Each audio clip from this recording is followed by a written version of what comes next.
Okay, you all sense nothing quite around. Oh, 20. Okay.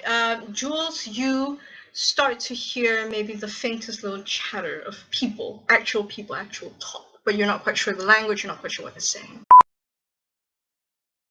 And as you sense that, the little boy perks up after what Susan said. And yeah, please do. And then he's like, "Oh, we're coming close to the hideout." And he whispers the word hideout like it's this little secret. And then he lets go of Susan's hand and he patters. He patters up to the little house. The little it's sort of like a built to the floor sort of wooden panel thing. And he tries to lift it with all his might, but just kind of there's a little gap in it. And he tries to pull at it with all his might, but it doesn't really work. And eventually, he kind of just he likes to go and he looks at you guys, and he's like. So we all just stand there and watch him. Yeah, he kind of just he looks at you guys. He points at it nervously. To be fair, it sounds like it would be really cute. Wait, so the door's locked or just heavy? No, it's just it's a trapdoor on the ground. Sorry, what, Aka? He's not strong enough. Oh, can I? I want to cast open. Yeah. Okay. Aww. Oh. Oh no! He pats Suzu on the shoulder. It's okay, I can't either. This is maybe the big strong man can. He points at Aegon and says, "Mister, can you help?" Aegon will walk over with a genuine heartfelt smile, but Aegon has a charisma of 7, so it just looks like he has the most angry, fearful, pissed off face. It's okay. Little boy sees you for what you have inside. He just kind of he beams back and he sort of pats like really excitedly and he watches you kind of approach the little thing. Wait, he's beaming because I'm staring angrily at him? No, he feels like the happiness of you. He's a psychic. He's nervous, but at the same time, like he trusts you at this point because he's a psychic. Kill him. We need to kill him now. Look, I stabbed the last childlike figure I ran into. So does out of character. So does Mega open up the trapdoor thing? I would assume that he you lift it open and get a 1. Break your arm. No need. Lifts it, his arms just rip off. Well, that's unfortunate. Someone has to roll heal. Who doesn't have weapons now? Suzu's immediate response: "Where are your weapons now, bitch?" Suzu picks up one of his arms, just kind of slaps him with it gently. It's like, no, you can't do this. No, picks it up and holds it out to him. It's like, here, shall I give you a hand? It looks like... And you see that it's a staircase going down. The boy goes ahead of you excitedly, kind of runs down, and he starts sort of yelling and saying, "I'm home! So you guys follow him, and as you enter... I want to go in last. Okay, Jules goes in last very warily. As you enter... I'll tell him to, since this is a hideout, I'll recommend to Jules to close the trapdoor. Okay, yeah. So you guys close it behind you, and it's quite dark except there's a lantern in the little walkway. How difficult is it to tell where the trapdoor is, or is it like literally this is the end of a tunnel? You drop down into the tunnel. It's you would say that it's behind one of the houses. It's not like very noticeable because of how the lawn and the sand has sort of built up around it, so it's a little bit hidden. You wouldn't be able to really tell unless you were outright looking for it. I'd be able to find it easily enough. Now that I know it's there. Yes, now that you know it's there, you will. Okay. Yes, the little boy runs ahead and he's yelling, "I'm home. The door, and you see this short, hulking man sort of run up to him, pick him up, and cradle him protectively. And as he hears your footsteps, he looks up at you and says, "Who are you?" He looks at the little boy and says, "Who have you brought?"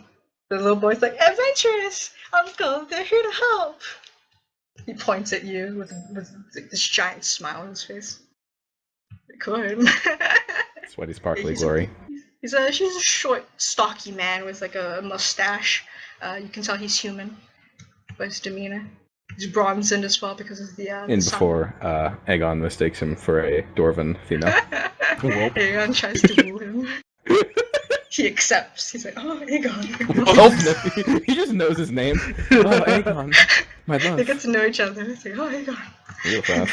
0 to Alright, 100 so- real quick. What do you guys? Does anyone want to do anything? As you walk through the door, you see that the area sort of opens out into more of a basement-y cellar that's quite well lit by candles. You see quite a few people meandering around. They're sort of they're not well dressed, and they're a little disheveled and dirty from the time that they've been cooped up in here. But otherwise, everyone seems healthy and okay. They look at you warily, but no one really jumps to do anything quite yet. And the man puts down his nephew and he turns to you and he says, "There's been a terrible ailment going on since I don't know how long it's been. It's been a week, 2 weeks, a month. It's our city. Everything is stopped. First, it started with the homeless, where no one really took notice of the people disappearing. But soon it grew more and more, and when we investigated to go down to the sewers, just no one ever came back, and soon enough, these things started to climb out from underneath, and then they were, and he starts like rattling off nervously. He looks at you. Can I roll perception to see if anyone in here looks like they have any of the slime or the goo on them? Yeah, sure, roll. Okay, what's 11. that? Plus, okay, plus 2. Can I roll as well? Sure. On Wiki, I took the bad roll. You get the good one now. Get a one, get a one, get a one. Am I lagging? Oh! With a Okay. +7. As Undress all I of sear them. them to the bone. You undress all of them.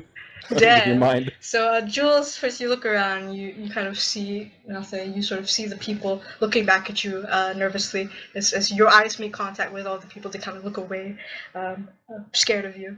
Liana, as you glance Cut off. around. Or was it just me? Sorry? Did I cut off? I didn't hear you cut off. No.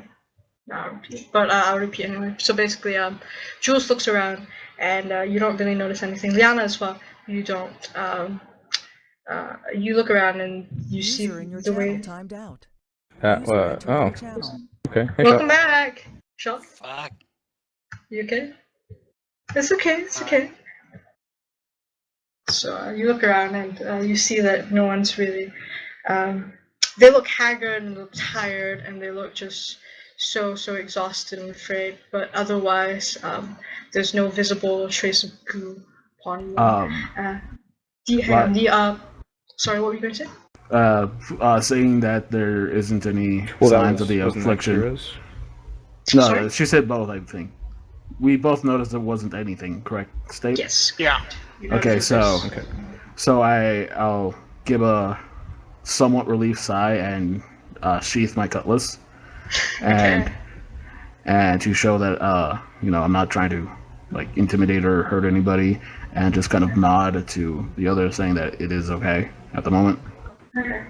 Right, the people who are staring at you, more particularly staring at your cutlass, sort of are relieved as well. You sort of see them, your shoulders sort of slump in sort of relief and calm. And the big hulking man who had met you, he glances over at you and sees the action. He nods at you and says, User in your "Don't you?" channel timed out. Ooh, Shock Shock again. again. Shock. Entered your channel. Welcome back. Hi. Did you miss anything? Somebody put away his cutlass. Yeah, we can put away his cutlass.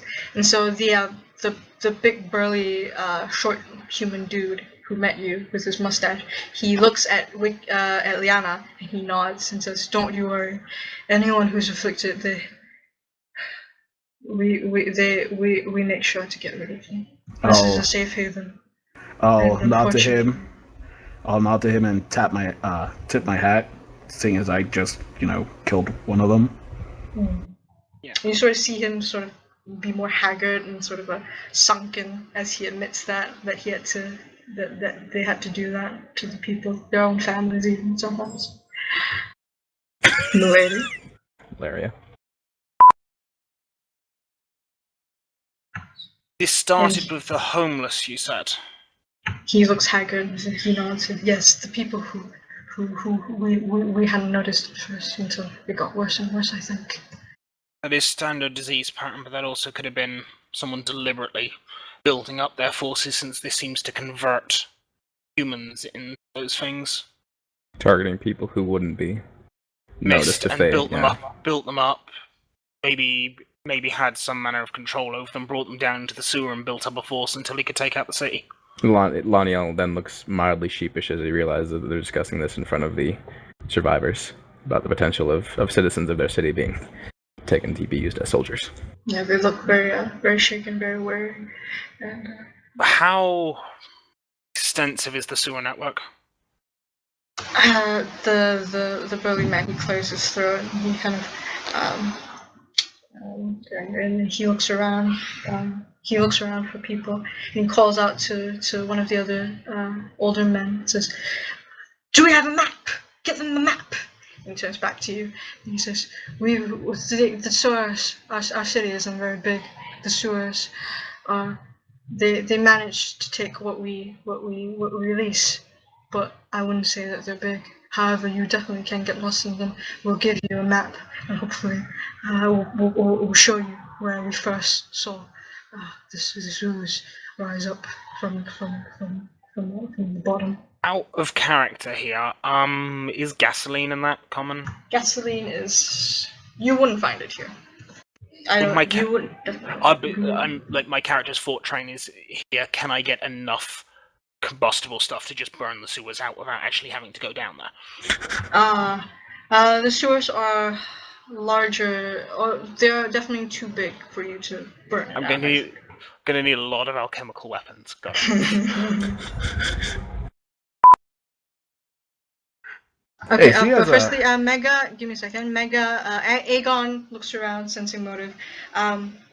You spot a particularly sort of nervous bloke kind of looking at you guys.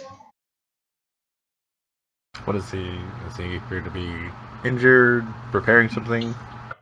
He doesn't seem to be preparing anything. He seems to be, from what you can tell, he seems to be a sort of a very soft-spoken, quiet guy who's just very shaken up, and he's trying to approach you guys, but he doesn't quite know how.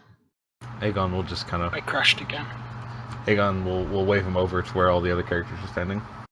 Okay. He jumps and he kind of just nervously looks around, and everyone sort of like turns to stare at him, and he kind of shrinks a little bit, but he shuffles up towards you guys, and he looks at you guys and says, "I think I know I might know where you're looking for." User in your channel timed out. It's Kira. There he goes. There he goes again. He's back. Lana looks into the eye lad. What do you have for us? What do you wish to tell us? Okay, then he looks at you guys nervously, and he's like, the guards that came here from Jordan, they had the boots. They were going to investigate. I don't know where they are now, but they had an outpost. They had a place to stay at the local inn. And he says, I don't know if you can find them there or any of your things really, because they disappeared without a trace. But you might be able to find something there. Lana gives a boisterous, happy-ish laugh and kind of pats him on the back. User in your channel. That was Kira again. Yeah. I don't know. I don't remember if I noted it in the bio, but she has like Major Sakamoto's laugh from Strike Witches. So she does that laugh and gives him a pat on the back, saying, while thanking him. Yeah, like he's so and sheepishly kind of scared of you, but otherwise he's okay. Thanks. Any lead we get at the moment is a good one, lad. Okay. Alright, so the burly man with the puffy mustache, he kind of looks at you guys and says, "I can lead you to the inn." And his little nephew kind of stops him. He's like, "No, uncle, no, it's scary out there. It's bad. It's what if you end up like?" And he hushes it. "Don't worry." And he gets down on one knee. It's like he looks into his nephew's eyes. It's like, "Don't worry, I'll be back soon before you know it, okay?"